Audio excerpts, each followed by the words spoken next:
بازار جانا ہے شاپنگ کے لیے، تو جناب شاور لیا، خوبصورت لباس پہنا، میک اپ کی، ایک وزنی طے کا نقاب چہرے پر چڑھایا، ہاتھوں میں لباس کی رنگت سے میل کھاتا بریسلیٹ پہنا، کچھ مختلف سائز کی انگوٹھیاں انگلیوں میں پہنی، اونچی ہیل کا جوتا پاؤں میں پہنا، ناخنوں پر الٹے سیدھے ڈیزائن میں نیل پالش لگا لیا اور گلے میں کوئی لمبی چوڑی مالا اٹھا کر پہن لی۔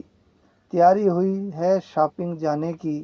یہ ہے آج کی تعلیم یافتہ عورت، جبکہ ہمارے پیارے نبی کریم صلی اللہ علیہ وآلہ وسلم نے فرمایا کہ عورت جب گھر سے نکلے تو ایسی حالت میں نکلے کہ نامحرم مردوں کی توجہ کا مرکز نہ بننے پائے، اور فرمایا عورت کا تیز خوشبو لگانا اور نامحرم کے پاس سے گزرنا سخت گناہ ہے۔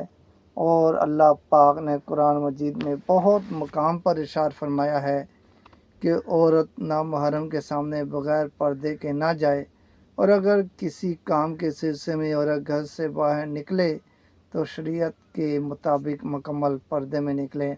نامحرم مرد اور عورت دونوں ایک دوسرے سے مکمل طور پر پرہیزگاری اختیار کریں۔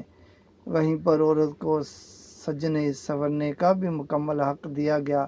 سونا، چاندی، کاجل، عطر، کانچ، یہ سب عورت کے سجنے سنورنے کے لیے بنایا گیا ہے۔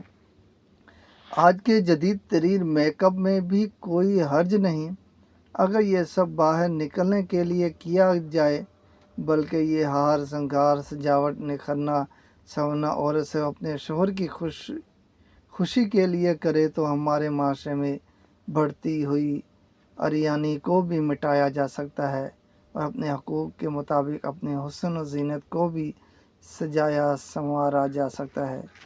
سمجھدار عورت وہی ہے جو فقط اپنے شوہر کی خوشنودگی کے لیے سجے سنورے۔